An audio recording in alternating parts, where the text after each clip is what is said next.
for turning up to this fantastic panel on Islamophobia. So today we're going to talk about the complex and multifaceted phenomenon of Islamophobia.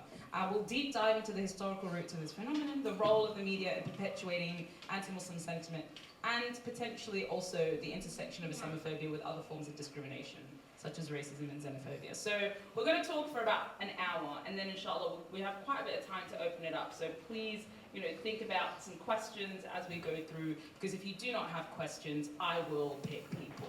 Okay? so that's the situation. Let me introduce our illustrious panel. Right at the end we have Salman Sayyid, who's a professor of rhetoric and decolonial thought and head of the School of Sociology and Social Policy at the University of Leeds. He has authored many major publications, mashallah, including Recalling the Caliphate, now in its second edition, published by Hearst in 2022, and leads a pioneering research program on critical Muslim studies. Sayyid is the founding editor of Reorient, the Journal of Critical Muslim Studies, and his work has been translated into nearly a dozen languages. Thank you so much, Salman. Next up, we have Naz Shah. Naz Shah is a British Labour Party politician. She was elected at the 2015 general election as an MP, Member of Parliament for Bradford West, rep in Bradford, winning the seat from George Galloway of the Respect Party. She has served in the opposition front bench since 2018, currently as Shadow Minister for Crime Reduction. Thank you so much. Next, we have Reza Aslan. Reza is an internationally acclaimed writer, producer, and scholar of religions. A recipient of the prestigious James Joyce Award, Aslan is the author of 3 internationally best-selling books, including #1 New York Times bestseller, Zealot, The Life and Times of Jesus of Nazareth. And Aslan's latest book, An American Martyr in Persia, was longlisted for the 2023 Penn Jacqueline Bogart Award for Biography. Thank you, all the way from LA. And right next to me, we have Hassan Abdein. Hassan is a senior advisor to Unitas Communications, also a consultant in mediation and conflict resolution, and has extensive experience working with multilateral organizations in the fields of advocacy for refugees, minorities, and religious freedoms. Hassan has since held senior roles in the OIC, the Organization of Islamic Cooperation, and worked on OIC UN efforts to tackle intolerance, discrimination, incitement to violence against people on the basis of religion or belief. All right. That's the biographies out of the way, but the important part of the biographies, although it can be sometimes a mouthful, is to let you know the quality and the expertise that we have on this panel here in Bradford. So thank you all so much for joining us.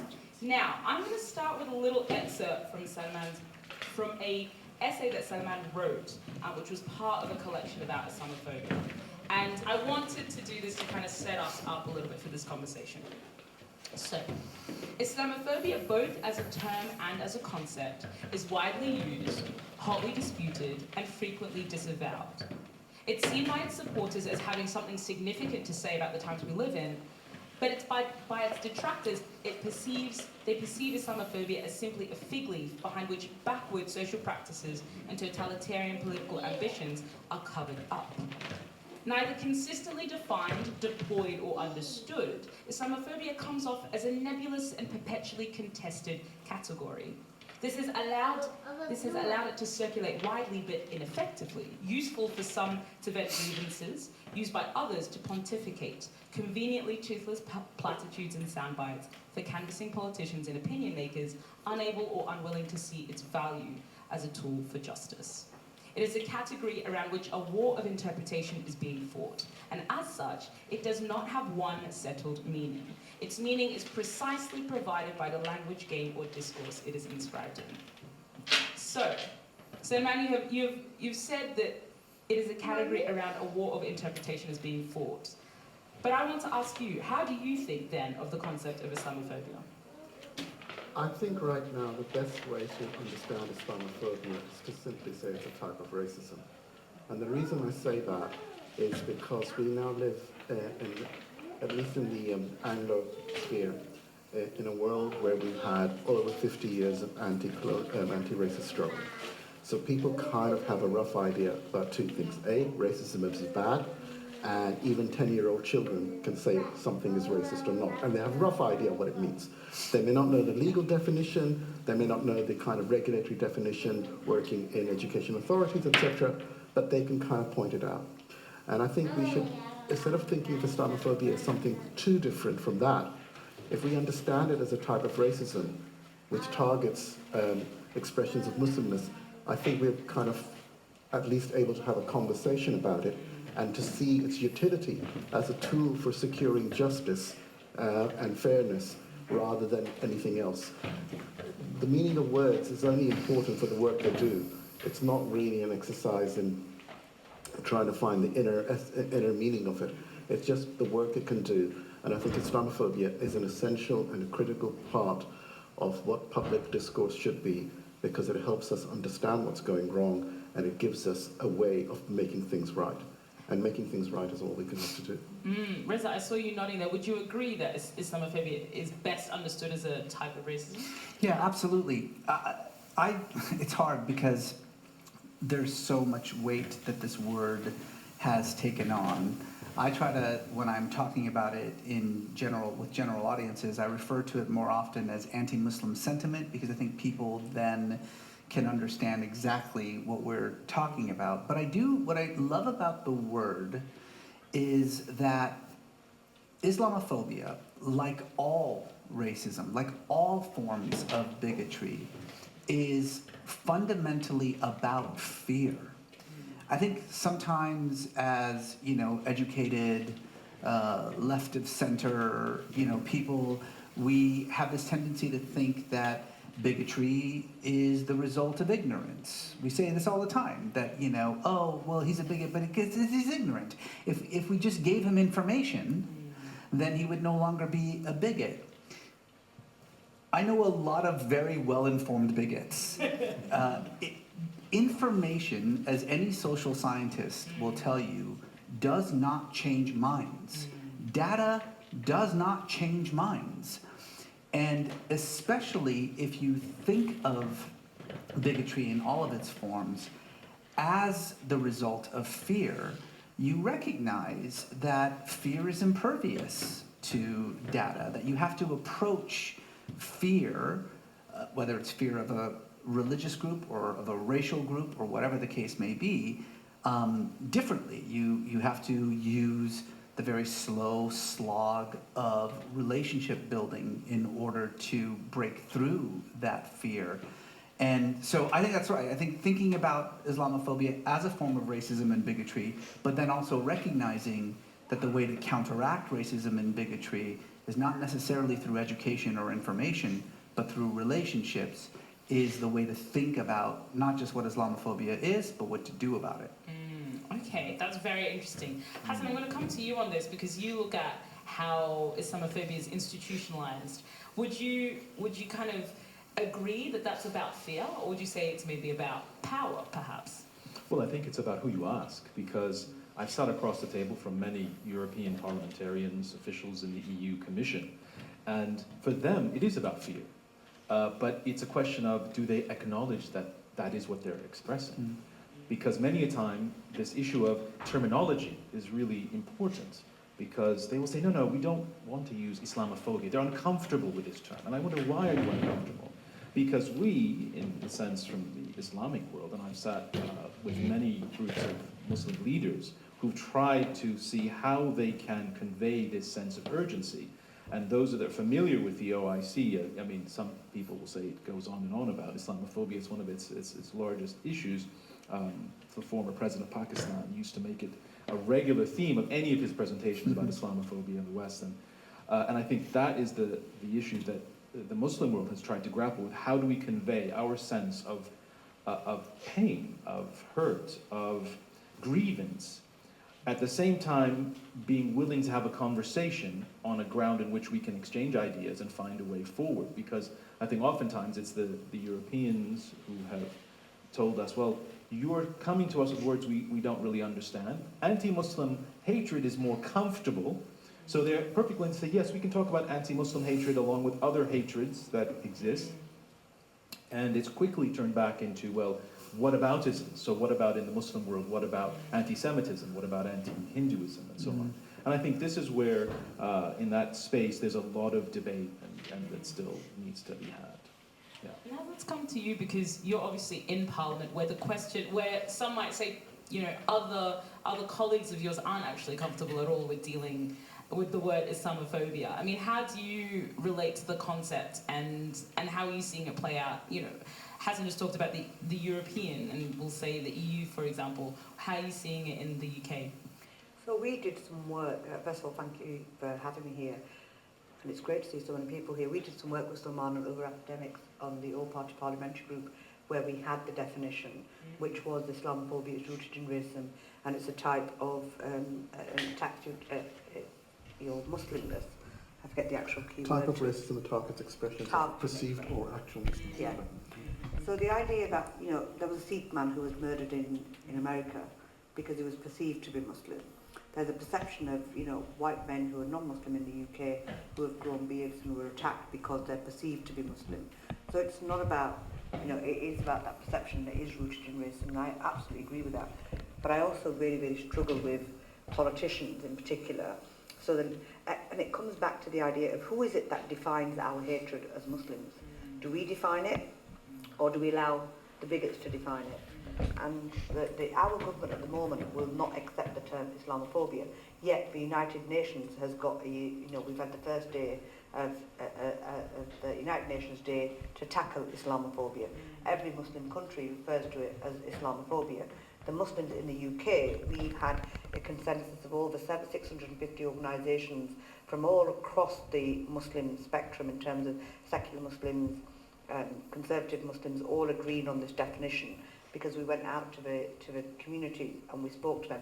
And we started off with the premise of anti-Muslim hatred because the term is so loaded. And actually, when we spoke to people in the communities, they said, no, it's Islamophobia, it's how they understood it.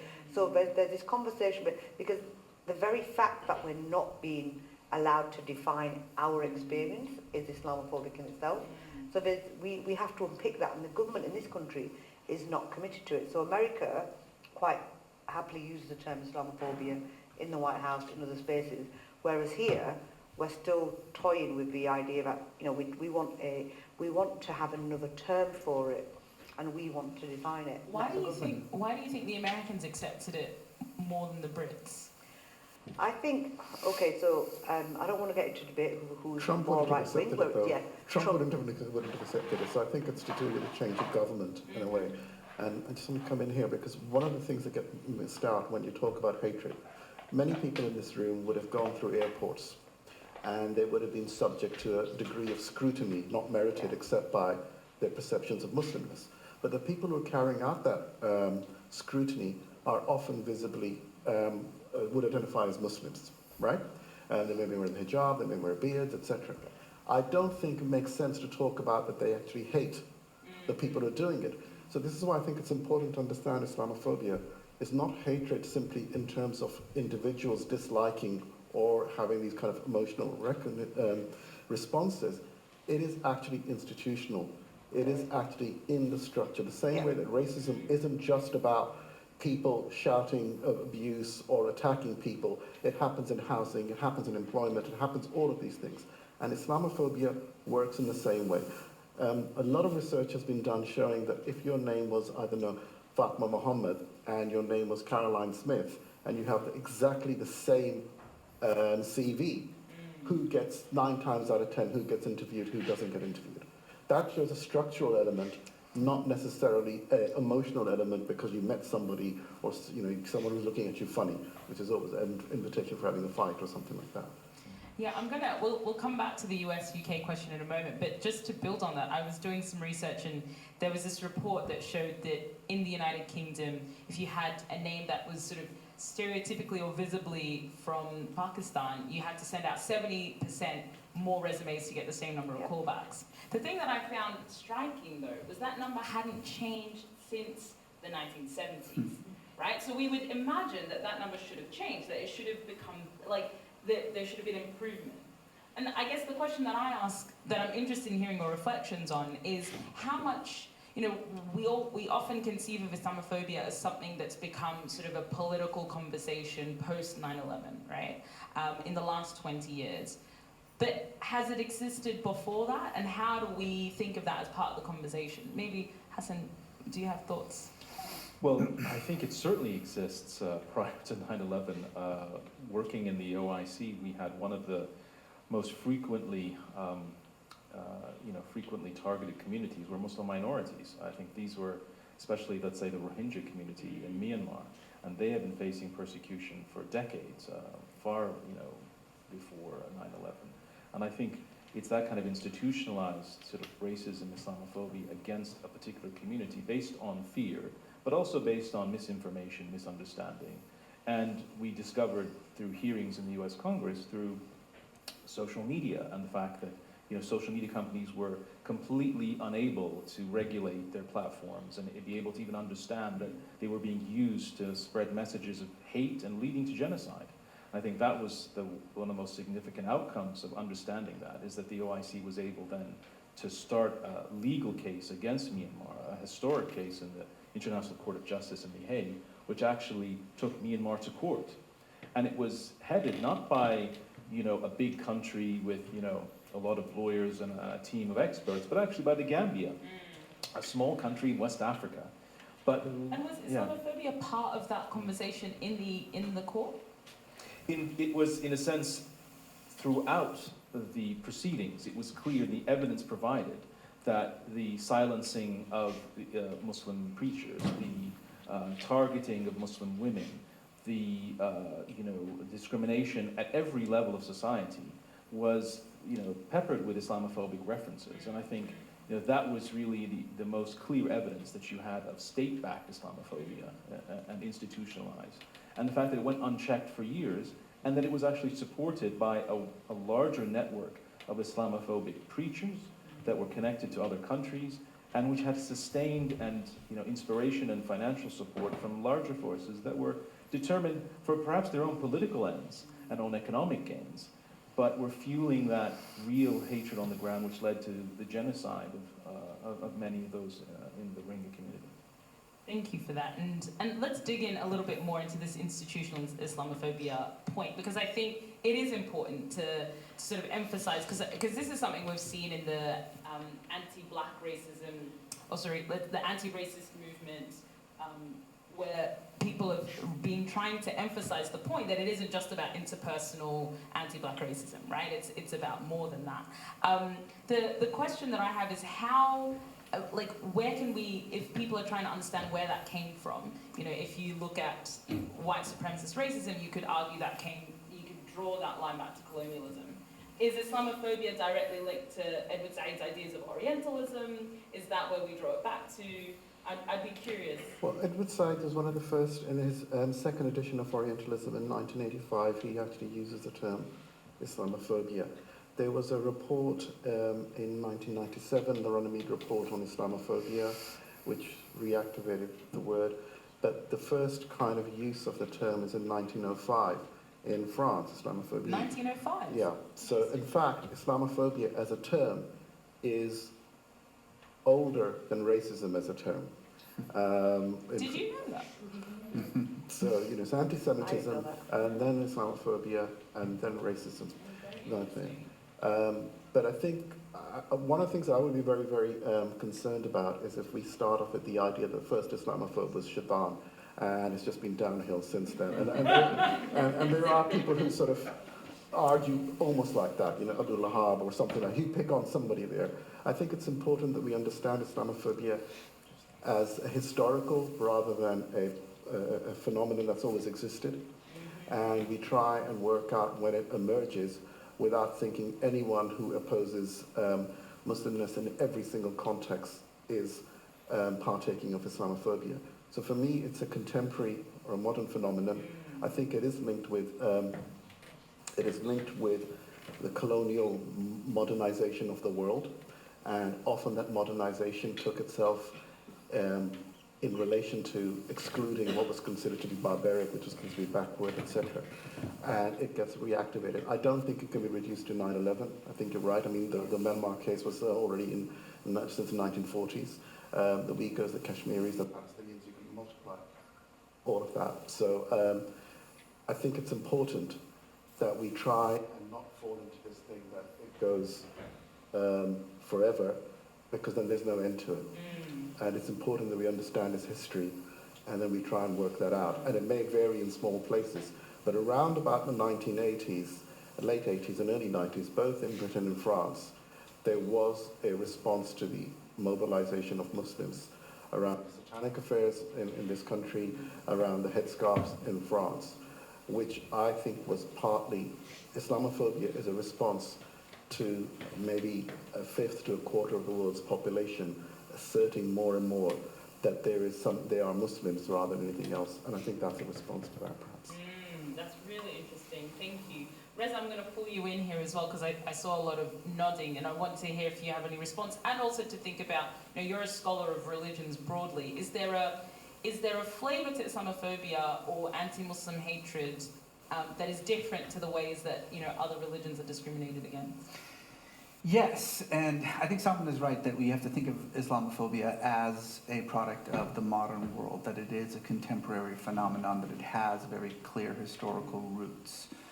At the same time, I think that to really understand the sentiment behind it and the power of it, we do need to think about the Western confrontation with Islam, which goes back centuries. It's hard to talk about Islamophobia without talking about the Crusades, without talking about colonialism, because so much of the way in which the West, and I understand the problem with that term, but let's just go ahead and keep using it, constructs its own identity, and has constructed its own identity for centuries, has been in opposition to Islam, which deserves the same air quotes that the West does. And again, we can talk about this historically for certain, but just to bring it to the modern world here, in the U.S. Context, which actually has a lot of actual parallels with the UK context, when you talk to people who express these Islamophobic sentiments, oftentimes what they are doing is presenting a kind of negative pole, an imagined other, this imagined thing called Islam or Muslims, that is really little more than just a kind of mirror, an opposite mirror, an opposing pole, if you will, through which they can define themselves, right?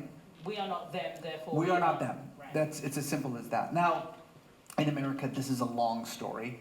We've done this for a very, very long time. The American national identity has always been very slippery.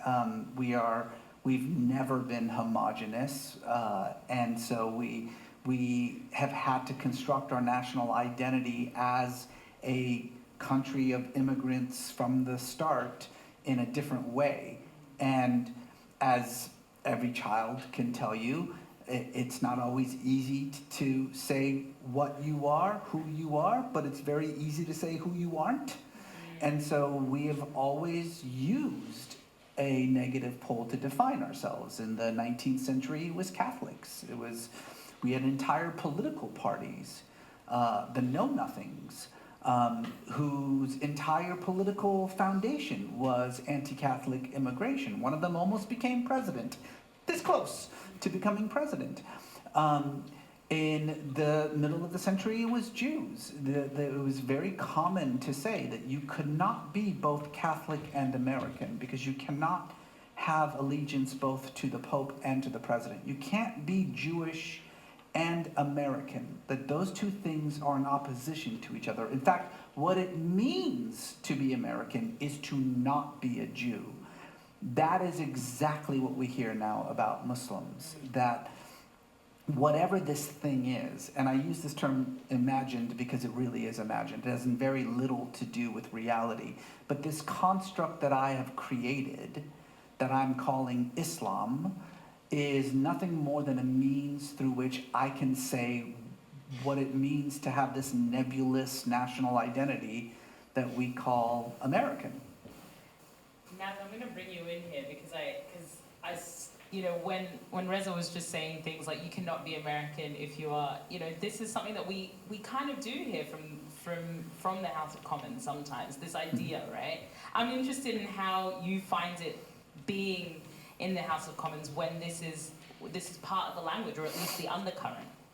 The undercurrent is very much about British values, isn't it? Mm-hmm. And Whatever British values. Yes, so these British values, it's like there's no conflict between Islamic values and British values.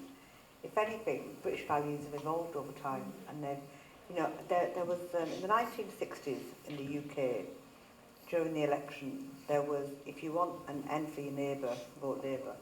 No, those were the kind of leaflets that were put through letterboxes. That was only in the 1960s.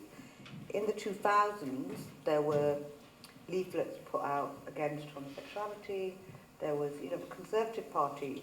The British values have evolved, and today the values, for another 10 years, they'll be different.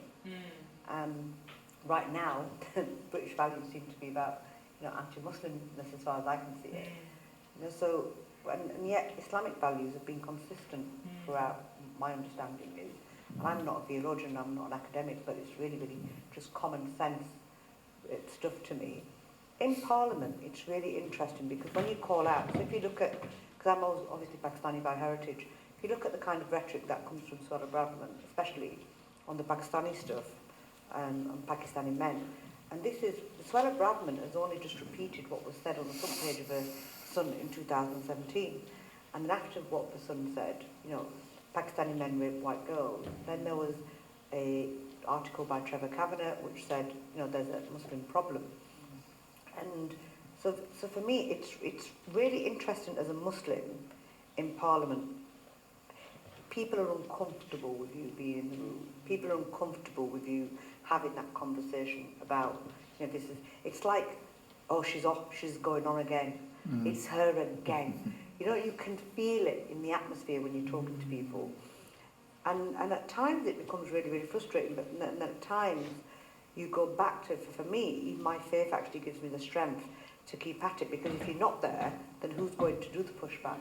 So there's this kind of pressure that you feel as the Muslim, or the only Muslim in the room, or the only person of colour in the room, or the only woman in the room. And that woman stuff doesn't just apply to Parliament, that also applies to local politics here. Because often I'm the only woman surrounded by Pakistani men. You know, it's really, it's just like a different level of otherism or difference that you kind of have to navigate, I suppose. But it's, and especially the conversation around Kashmir and Palestine. So one of the reasons the government doesn't like the definition of Islamophobia is about that debate around, you know, when kids are expressing their solidarity when Palestine is, you know, when Gaza happened in 2014, or, you know, that the idea that we will have Islamophobia thrown back at us, that they don't like that conversation to be happening when we talk about Kashmir. And are the political parties heading in the right direction? You know, with the conversation around India, the BJP, and Islamophobia over there, and so it's not a pleasant place to be in at times, because you're really, really having to push people, and you're really having to challenge people, and people don't want to be challenged. They want you to not to be there.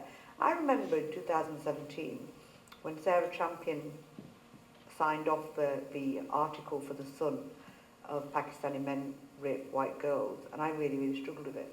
And when I wrote a response to it, and Sarah, that which led to the Muslim problem article, Sarah Champion resigned the following week. That wasn't related to what she'd written.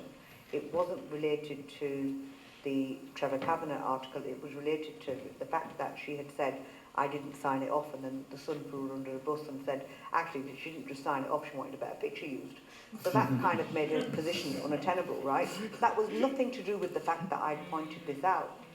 But yet, the weeks after, the conversations that I had, you could feel it in the atmosphere, because I was blamed for it. I was there, and the racism is so subtle in that place, where you get downgraded in a seating, the way people are sat at a dinner, you know, and how you get downgraded to the end, where as normally you would have been right in the middle. It's this subtle thing that happens even in parliamentary corridors, and it's The awful. British flavour of it. Yeah, it's that British way of doing things, isn't it? It's like, it's not overt, it's really, and you know it. You know it when I remember being sat in an event where I literally was, and it was a week of that issue in 2017. I even kept the, because I was so, it impacted on me so much, I even kept the order to put in my book later on of where my seating had gone to. And it was really, really interesting. And you feel like, you know when you feel like that, you know when you're a kid and you all relate to this, right? When you're a kid and you're told off in school and you really want to burst into tears, right? And you can't because you get embarrassed and you've got that gut-wrenching feeling, and it's one of them. And it's how do you claim your power back in that conversation? And the person who was hosting it literally, you know, kind of ignored you because you weren't the right, you shouldn't be here, but we invited you before this event happened, so we've got to put up with you, but we really don't want you here, so we're going to put you in. So that still happens, and that still happens around the issue around Palestine, it still happens around the issue around Kashmir, and what pains me is the idea that politics is only, it's defined by voters and how many seats that impact that issue. And that shouldn't be what defines our politics. Our politics should be defined by leadership and doing the right thing. And as cliche as that sounds, that's not necessarily there. Thank you for sharing. Because I think it's important to emphasize also, and I'm sure many of us in the room can kind of relate and appreciate that, you know, as we talk about Islamophobia as this concept, it is still these daily, regular humiliations, right? I want to build on what you were just saying, because you mentioned Palestine, you mentioned Kashmir, and I think the other thing that's worth pointing out is Islamophobia not just existing in the Western context, but internationally as well. Like in the Islamophobia registry, and I'll come to you, Hassan, is I noticed that one of the biggest hotspot areas that they talked about in the most recent report was India, right? And we often hear about France in the news. We hear less about what's going on in India, which is incredibly terrifying. Would you like to speak to that a little bit? Yes, certainly. I mean, in addition to the OIC, which has a dedicated Islamophobia observatory, which was established in 2007 and produces reports with quite extensive information about incidents that happen across the globe, providing statistics and analysis as to where the hotspots are, where the trends are going.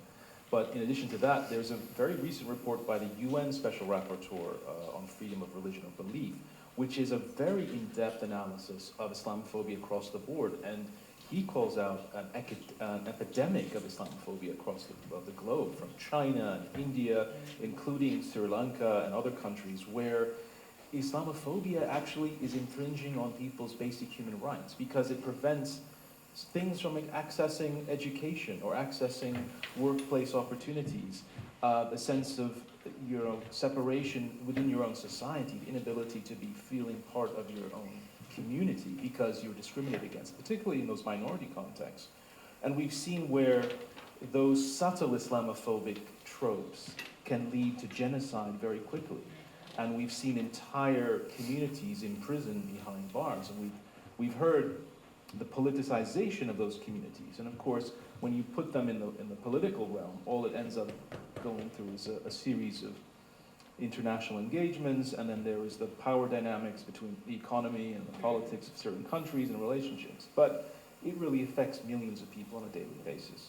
And in the Islamophobia Observatory, yes, they talked about India, and in fact, I think one of the most difficult things is navigating how countries can engage India while at the same time maintain those political and economic ties, which now the world is trying very hard to navigate, particularly with this larger US-China battlefield going on. And everyone has been talking about the pivot, and Modi was received with huge fanfare in the United States and feted at all the Washington lobby. Wasn't he banned from the United Kingdom for a while, until he became, I don't know how many people are aware, he was banned for crimes against Muslims.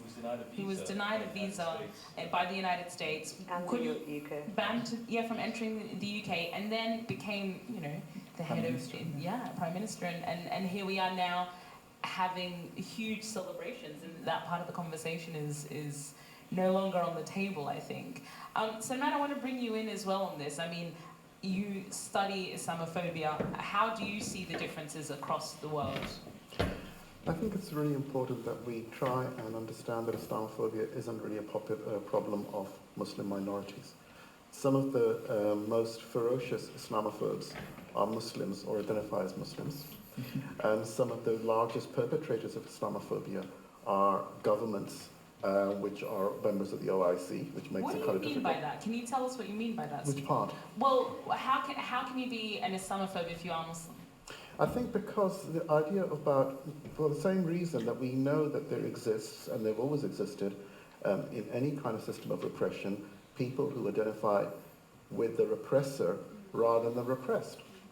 I mean, we know that, for example, in the situation around, let's say, African-American slavery, we know there were people who supported the racial order because they thought they could get something out of it.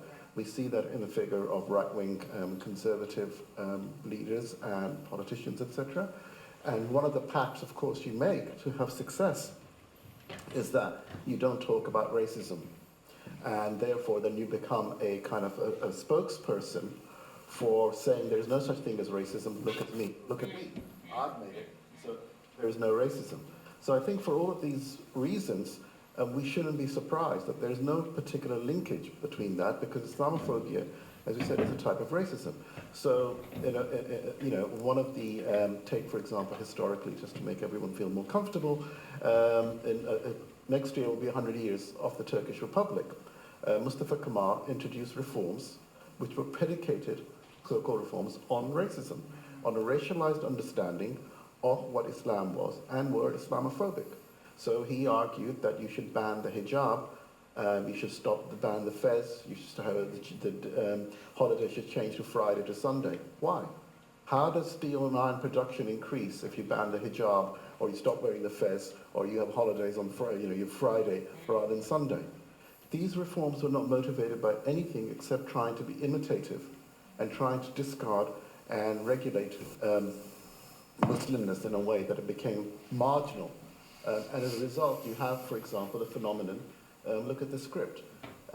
Most modern educated people who go on through school, etc., cannot read the diaries of their grandparents because the script has been changed. They can't read the inscriptions on the gravestones. Now, if you've been educated in this country, you can probably read up to about 200 years. I mean, and then it gets specialists, all the things there. You can read something in Victorian times, very easy, more or less. So but you cannot, imagine that, you cannot read that. Your name's been changed. All of this was done. So I think I would argue that that project of Kemalism wasn't just peculiar to Turkey. It was imitated by Reza Khan in Iran. It was followed on in other places. And as a result, you still have governments now who will perpetuate by funding organizations which are incredibly xenophobic and Islamophobic, by supporting narratives of Islamophobia and saying, well, what we need is, for example, we need Muslims who are docile and domesticated. And they would palatable. be, and that I think, so I think there shouldn't be a shock that, and if people in this room, if you meet, then you will meet many people who trade on the fact that I am a Muslim, but I'm also, they wouldn't call themselves Islamophobe, but actually the true Islam is doing exactly being docile and domesticated as me. And I'm against people wearing the hijab, I'm against people having a beard, I'm against her. They can say all of these things, and they will get feted. They might write books. They may get fellowships to Harvard. All sorts of things. These are getting oddly specific. Hard to say. No. I think. Go ahead. It goes back to your first question: is that about racism or about power? And I think some of that bleeds into the question of power. And certainly, there are governments which are suppressing minority groups or majority groups for power, influence, for access to resources. I mean, in fact, one of the larger backgrounds to the Rohingyas persecution is they happen to be situated over a very minerally rich part of the country, strategically located, where China had a deep water port. Part of its string of pearls is in the BRI Belt and Road Initiative.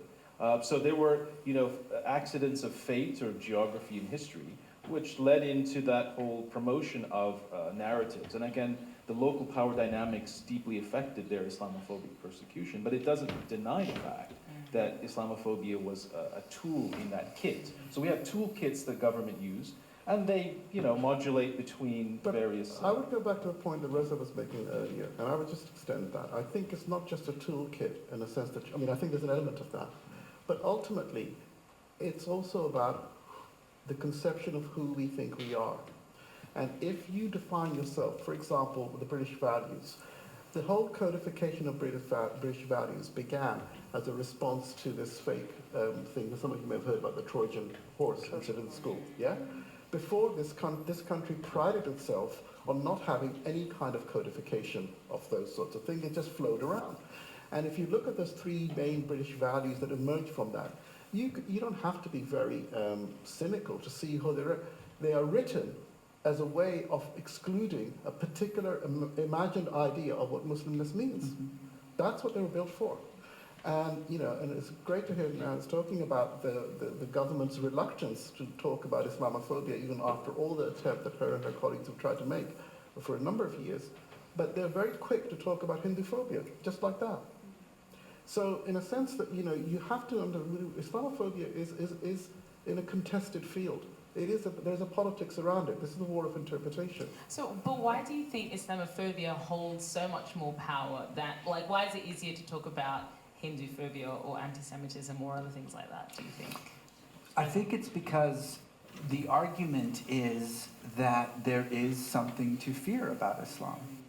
That Islamophobia is a rational response to, what I see in the world. And so if you're talking about it as a form of racism, as a form of bigotry, that conflicts with the reality of what I see. This is a thing to be scared of. And I think that has a lot to do with how contested the term becomes. Whereas, as we've been talking about anti-Muslim sentiment, well, that just means I'm not a jerk to my Muslim neighbor. I can be nice to my Muslim neighbor while still being reasonably afraid of Islam and what it means in the world. And I think that's where the tension lies and makes the term, hard, I think, for a lot of people to accept. I'm going to ask you to talk a little bit more, Reza, about Islamophobia or how it's developed over time in the US, because you mentioned earlier that the US has maybe learnt from the UK in some respects, for better or for worse, definitely for worse. Could you tell us a little bit about that? Well, I was joking about the fact that, anti-Muslim sentiment in the United States used to be different, and that has a lot to do with the fact that the United States is a very, very religious country, as I'm sure most of you Brits know. It is unquestionably the most religious country in the developed world. It prides itself on this conception of religious freedom, the so-called separation of church and state, which is nonsense, does not exist. But what is more properly referred to as the anti-establishment clause, which our Constitution says that there cannot be an established religion in the United States, that you cannot be forced to pay taxes to a religion that you don't belong to, unlike here, where you can be forced to it. And so it's always been extremely important that any kind of religious racism in the United States be transformed into something that is more palatable for it to hit the mainstream. And the way that you make it more palatable is to make it not religious. So I was talking about anti-Catholic sentiment. It was never, although, yes, the rhetoric about, what is happening inside those churches and all of that, and, the Whore of Babylon, ideology was always present. but the arguments in Congress against Catholics or for curbing Catholic migration were all about issues of loyalty, right? Well, what happens if the Pope says X and the president says Y? You know, now it's an issue of loyalty. That's really what's at stake here. And so that's the way in which the argument about Islam has begun to change, and it really was adopted by this British Islamophobic model. Like all of your assholes came to the United States and taught our assholes how to talk about Islamophobia without talking about religion. See, there's a problem in America that the second you say this religion shouldn't have the same rights as these other religions, even the most bigoted person turns off, because it's the foundation of the American idea is that it doesn't matter what religion you believe. Your religion could be the weirdest religion in the world and you have every right to do it. And so the rhetoric had to change. And you mentioned the Trump administration because they actually really absorbed this rhetoric and made it part of their political platform, which is this. You see, Islam is not a religion. You think it's a religion, but it's not a religion. It's an ideology. And there is no right to an ideology in the Constitution. And so the second you strip it of its religious significance, well, now you can pass laws that say no Muslims get to come into the United States. You can pass laws that say, you can't build a mosque. Because if you say it's not a religion, then it's no longer protected. Then it's like communism or something like that, where you can kind of create this. So the question now I have for all of the panel, and I will start with you, because you're talking, how do we fight that? It's just a small question. I don't know, would anyone want to jump in while we get Well, look, there are institutional ways to fight it. There are political means to fighting it, and I'll let my colleagues talk about those things because I think they're better suited to have those conversations. But let me just talk about it in a more metaphysical way and say that back to this notion, okay, if it is a form of bigotry, and if bigotry is impervious to data, then, and I say this as an educator, then it's not about learning more about Islam that is going to change the way that people think about Muslims. It's about learning more about Muslims, seeing Muslims as normal, everyday people who struggle with the same issues that everybody else struggles. It's about de-otherizing the individual. How do you do that? Well, honestly, it's a heck of a lot easier in the UK than it is in the United States, where Muslims are 2% of the population. I'm married to a non-Muslim, and her parents, when we got married, had never met another Muslim before in their lives. At all? Ever. Where did she, They live in Pittsburgh, which is, it's like Western Pennsylvania. It's kind of the middle of the country. But I want you to think about this for a minute here. And I want you to think, do you think that you could live to 60 years in the UK and never see a Muslim? That's a possibility in America. Definitely not in Bradford. That's a very real possibility in the United States. You could be a 60-year-old woman and have never been in the same room with another Muslim. That's possible, which then allows for that huge hole to be filled by Fox News and everything else that's involved there. So for me, what I've been trying to do is use the media to my advantage. I happen to believe in the power of television. I think it is the most powerful force for change in the history of the world. I think it has the ability to transform people's perceptions. I've watched it do that in the United States. A decade ago, the American public was 70% against same-sex marriage. Today, it is 70% in favor of same-sex marriage. A majority of Republicans support same-sex marriage. A majority of evangelical Christians in America now support same-sex marriage. Do you know why? Do you know why? Modern Family? Yeah, TV. Yeah, Will and Grace. Modern Family. Not because they understood biology or somebody gave them some information and data about the way sexuality and gender works. Of course not. They saw gay people be normal on television, and they stopped being afraid.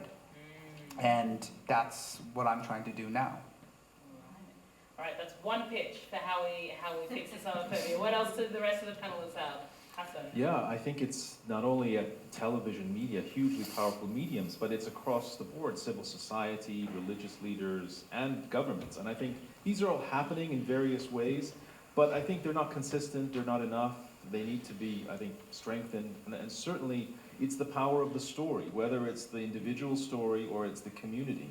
I think, within the work of these international organizations, there are these Alliance of Civilizations initiatives, there are these forums with Christian, Muslim, and Jewish leaders that get together, and they must continue, and they need to be kind of strengthened and enhanced.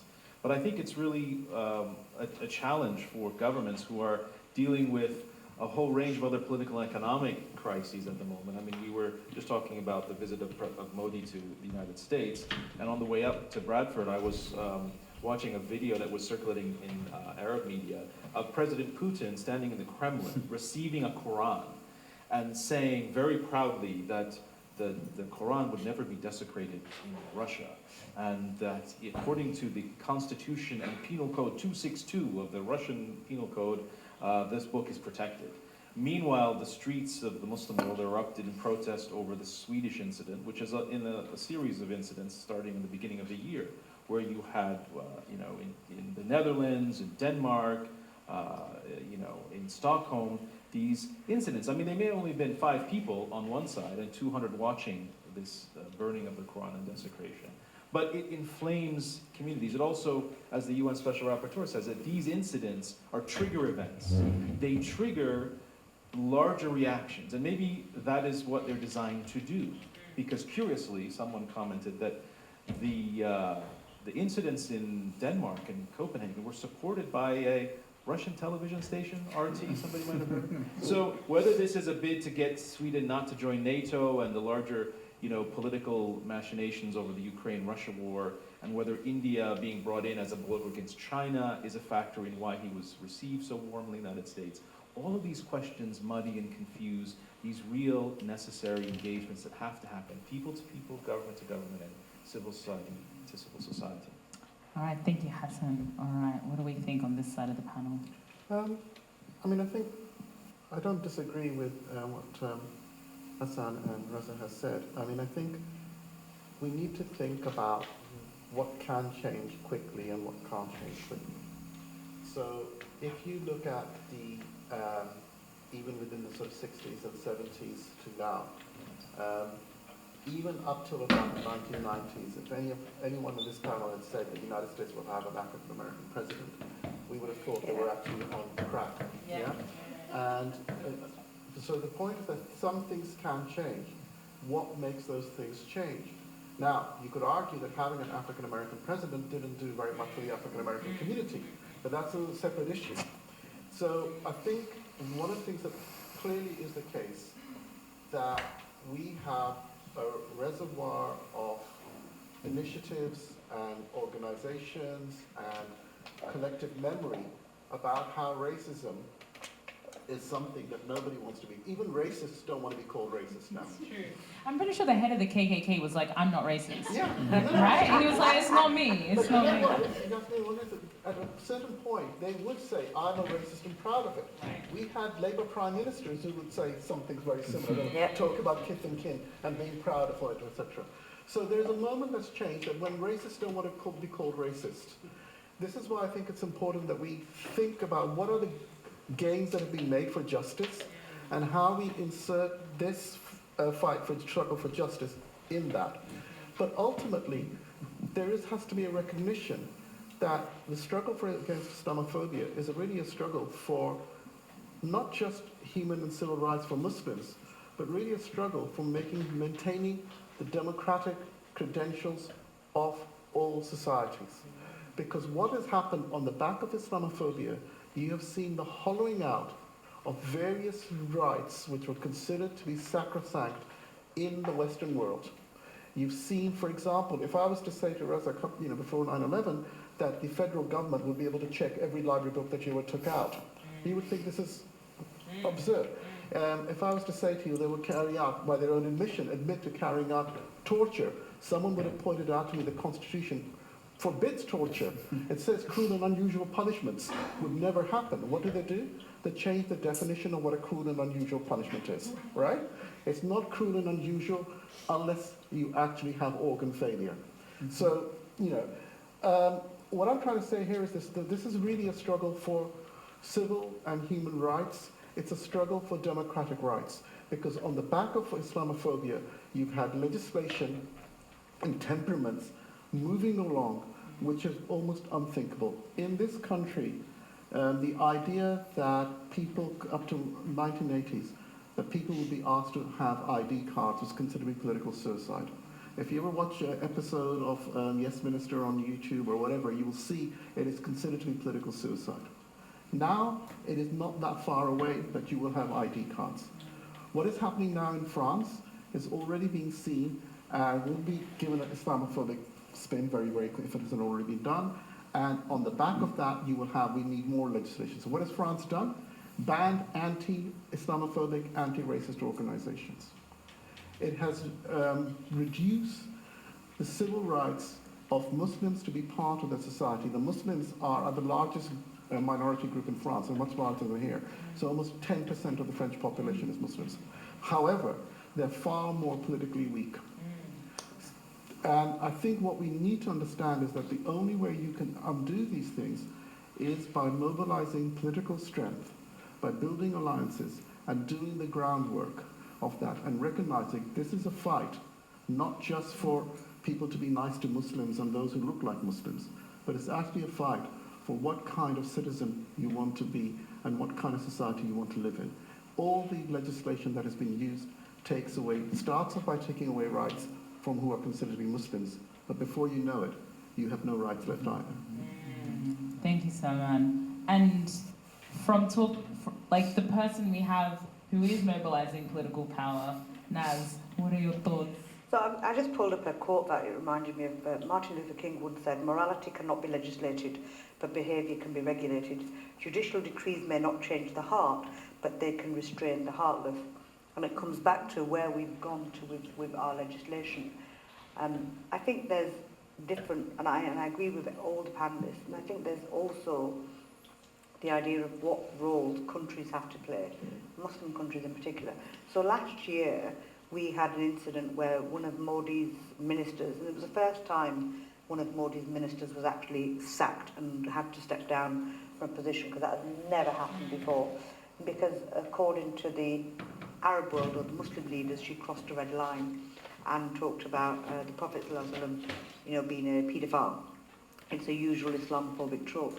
But that was a red line for the Arab nations, and every Indian ambassador was called in and told that this is a red line for us. Just like Al-Aqsa is a red line on the issue when it comes to Palestine. But the Palestinian issue, less so in terms of some of the countries, but when it comes to Al-Aqsa, Jerusalem, those are kind of those red lines that you can't cross. So I think there's something about what do those nations now recognise, and I agree there are some nations that kind of perpetuate those Islamophobic tropes, but how do we get people in a space? And that's some diplomatic interventions. So there's the diplomatic interventions which are, the decisions are made in corridors. Nothing happens in the room where the boardroom is actually meeting. It's always what relationships are going on outside, in the corridor, who's having a cup of tea with who, and those soft relationships, and where we need to be strengthening those relationships with others, because it's not always about who's firing the bullet. somebody else can load it. It'll just land better if somebody else. You know, I'm not going to kick the ball in the back of the net. It's going to be the person who's the striker who's doing that. So every person has a role to play, and it's been able to find those alliances to build to make sure that we're hitting that goal, if you like, on the issue of Islamophobia. And I'm not sure we're chipping away. I mean, we did the definition. What was it? 2019, 18, yeah. So it was, and we still not got the government to appoint two advisors, but we're still chipping away, and we're chipping away. So we had the debate. We had a debate agreed in Parliament a couple of weeks ago, and then it was downgraded to a 1-hour debate. So I declined it because I'm the sponsor, the key sponsor of the debate. And then it was like, okay, you can have it on June the 28th, which was Eid. And I was like, really? You know, you're telling me to do a debate on Islamophobia on Eid day, on that Thursday? I mean, that really sums it up right, in itself, you know what I mean? right? And it was like, oh, well, we didn't give that consideration. And then it's like, so now we've pushed it, you know, we've pushed the can down the road, so it won't even happen before summer. It will potentially happen in November, which is Islamophobia Awareness Month. And again, so we as legislators are playing our part in trying to chip away, but there's something about grassroots organisations and mobilisation of people writing to their MPs when there are campaigns and saying, especially here in the UK, by the way, you left lots of arseholes behind, you should take them all. But we are trying our best to get people to be mobilised and take an interest in the conversation, because I think it is right. It is about civil society and what does that society look like. And at the moment, it's not in a healthy place, especially with the, we've got a general election coming, guys, and I am going to pitch it out. You know, you guys you've got to be voting with your feet and getting rid of this racist government, because the rhetoric that comes out of number 10 is appalling. The whole Gary Lineker affair, why was it such a place, why was it so big? I think the other place that we neglect at our peril is the arts and culture space, that TV programme. We don't, so I can go to Muslim organisations and rich Muslim businesses and ask them to fund crisis response, and they're brilliant, they'll pull out millions. Ask them to fund something like this, the Literature Festival, where we can have these conversations. It's like getting blood out of a stone. It's like, guys, you should be funding people who can, so there's this whole, if we look at the concept of half of the buildings in central London, the Shard and others, are owned by Arabs. But the minute they buy the golf and the minute they buy the football, there's conversations in the White House and everywhere, oh no, we don't want them to buy that. Why? Because that's the soft space of culture and hearts and minds, and we're not influencing in that space, and we've got quite a way to go yet to be reclaiming that space. There's also, so I met a lovely young lad yesterday from Bradford who's now looking at doing a PhD on that missing bit of history of what Islam offered Western civilization. So there's the whole concept, the Ottomans, etc. is there, but there is a space after that, but we've not really got the academic studies behind, and we're not talking about it. So there's this, the Erdal, that drama, if anybody's watched it, I mean, I watched it. As a politician, it meant a lot to me to understand, even though some of it was fictitious and whatever. But the idea that I could watch somebody going back to their faith to get strength, to be the politician, and to be doing the right thing, because it's incumbent upon us as Muslims to be the best that we can be, right? And represent everybody that we're elected to represent. But I got a lot out of that in terms of leadership conversation from an Islamic perspective.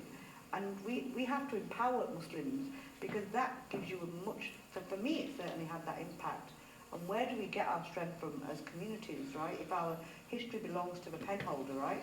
We've not held that pen for a very long time. We need to reclaim that pen. MashaAllah. All right, can we give it up for the wonderful panel?